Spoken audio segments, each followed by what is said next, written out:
Hello friends, இந்த வீடியோவில் என்ன பார்க்க போகிறோன்னா முக்கியமான விஷயம் பார்க்க போகிறோம். பெண்களுக்குள்ள மிகப்பெரிய பிரச்சனை அப்படின்னா பார்த்தீங்கன்னா ஷாப்பிங் போது பார்த்தீங்கன்னா பெண்களுக்கு மிகவும் பிடிச்சமான விஷயம் ஷாப்பிங் போது தான். ஆனால் அந்த லக்கேஜை அதெல்லாம் ஷாப்பிங் பண்ணுற பொருளெல்லாம் தூக்கிட்டு வரத்துக்கே முடியாது.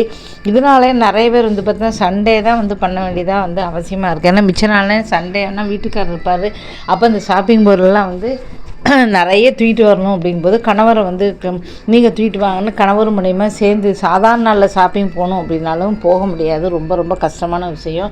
அது மட்டும் இல்லாமல் எந்த ஒரு இடத்துக்கு போனாலும் சரி முதல்ல வரிசையில் நிற்கிறது, ஹோட்டலில் போனாலும் அங்கே எங்கே வரிசையில் நிற்கிறதுக்கு ஷாப்பிங் போகிறதுக்கு நிறைய கடைகள் பார்த்திங்கன்னா வரிசையில் நிற்கணும். இப்போவும் கரோல்பாக்கில் ஒரு கடை இருக்குது. அந்த கடையில் பார்த்திங்கன்னா ஒரு 100 பேராக எந்நேரம் நின்றுக்கிட்டு இருப்பாங்க வரிசையில் நிற்கிறது. இதுக்கெல்லாம் பார்த்தீங்கன்னா தீர்வாக தான் புதுசாக டெல்லியில் ராஜ்பத் நகர்லேருந்து புதுசாக கண்டுபிடிச்சிருக்காங்க. அதாவது கேரிமேன் அப்படின்னு சொல்லிட்டு ஒருத்தர் வருவார். அவர் 1 மணி நேரத்துக்கு 150 ரூபா உங்கள்கிட்ட வசூலிப்பார்.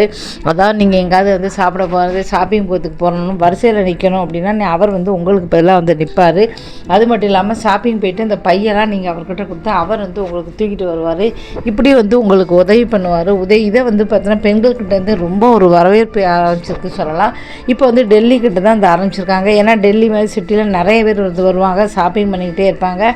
இப்போ இதனால் என்னாச்சு அப்படின்னா நம்ம எப்போனாலும் நம்ம ஷாப்பிங் பண்ணிக்கலாம். இப்போ பெரிய பெரிய பணக்காரங்களாம் ஷாப்பிங் பண்ண போகிறாங்க அப்படின்னா கணவரை எதிர்பார்க்கணும் அப்படின்னு அவசியம் கிடையாது. எல்லா நாளுமே ஷாப்பிங் பண்ணிக்கலாம். இது மூலமாக பார்த்திங்கன்னா 1 மணி நேரத்துக்கு 150 ரூபா கொடுத்தா போதும். கிட்டத்தட்ட ஷாப்பிங் பண்ணணும் அப்படின்னா பார்த்திங்கன்னா காலையில் நம்ம போனோம் அப்படின்னா இதில் நிறைய மைனஸும் இருக்குது, ப்ளஸ்ஸும் இருக்குது. இப்போ கணவர் அப்படின்னா நம்ம காலையில் போயிட்டோம்னா 10 மணிக்கு போயிட்டுனா சாயந்தரம் 4 மணி தான் வருவோம். கிட்டத்தட்ட 5 மணி நேரம் 6 மணி நேரம் ஷாப்பிங் ஆகும். அப்போ 1 மணி நேரத்துக்கு 150 ரூபா அப்படின்னா 6 மணி நேரத்துக்கு எவ்வளோ கொடுக்க வேண்டியது? குறைஞ்சது ஒரு 5-6 மணி நேரம் கண்டிப்பாக ஷாப்பிங் ஆகும். அப்போ 800 ரூபா கிட்ட நம்ம கொடுக்க வேண்டியிருக்கும். நிறையவே பைசா கொடுக்க வேண்டியிருக்கும்.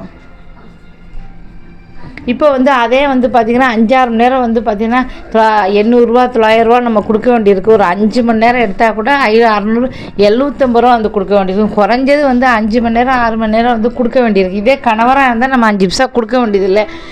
போகிற இடம்லாம் பார்த்தோன்னா ஷாப்பிங் பையை அவர் தூக்கிட்டு வந்துடுவார், கூடவே தூக்கிட்டு வந்துடுவார்.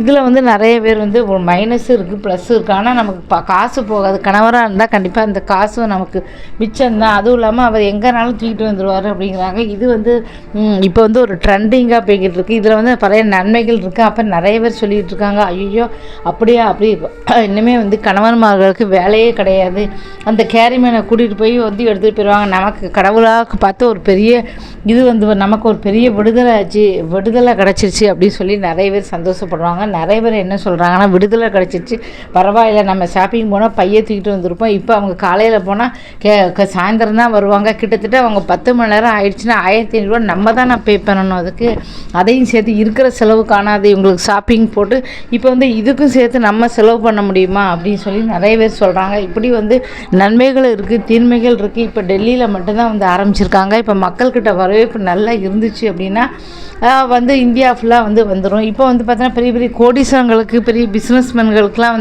லட்சக்கணக்கில் சம்பாதிக்கிறவங்களுக்குலாம் பார்த்தீங்கன்னா இப்போ பெரிய விஷயம் கிடையாது. ஏன்னா பார்த்தீங்கன்னா காலையில் ஷாப்பிங் போனால் 4 மணி நேரம் 5 மணி நேரம்னா பைசா கொடுத்துட்டு கூட அவங்கள கூட்டி போட்டு அவங்களுக்கு வந்துடுவாங்க. இதே ஒரு மிடில் கிளாஸ் ஃபேமிலி அப்படின்னா அவங்க ஒரு 5000 ரூபாய்க்கு ஷாப்பிங் பண்ணுறோம் அப்படின்னா பார்த்தீங்கன்னா அவங்க 500 ரூபா பே பண்ண யோசிப்பாங்க. 5000 ரூபா பண்ணணுமே. அப்போ பார்த்தீங்கன்னா வேண்டாம், அப்போ நம்ம லீவு நாளே வீட்டுக்காரர் வந்துடுவார் அப்படின்னு நினைப்பாங்க, சாதாரண நாளில் போனோம் அப்படின்னு சொல்லிட்டு.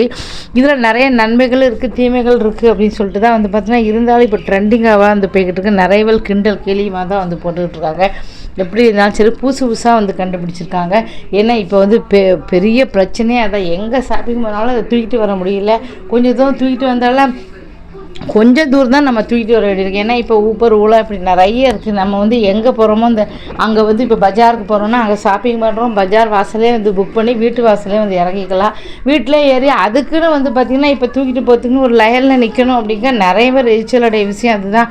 போகிற இடத்துல நமக்கு பசிக்கும் அப்படின்னா ஒரு ஹோட்டலுக்கு போக முடியாது, அங்கே லைனில் நிற்கணும் அப்படின்னா இப்போ அவரை நிற்க வச்சிடலாம். இதெல்லாம் நடக்குமா? இதெல்லாம் நடக்கிற கதையான ஒரு சிலர் சொல்லியிருக்காங்க. இதெல்லாம் ஒரு பணக்காரங்க தான் லாக்கி, மிடில் கிளாஸ் ஃபேமிலிக்கு லாய்க் கிடையாது. இப்படி நிறைய விஷயங்கள் நடந்துகிட்டு இருக்குது. புதுசாக யோசித்து செய்கிறாங்க. இதெல்லாம் போக போக தான் வரவேற்பு கிடைக்குமா என்ன அப்படிங்கிறத பார்க்கலாம். இந்த வீடியோ பிடிச்சா மறக்காமல் சேனலை சப்ஸ்கிரைப் பண்ணுங்கள். நன்றி, வணக்கம்.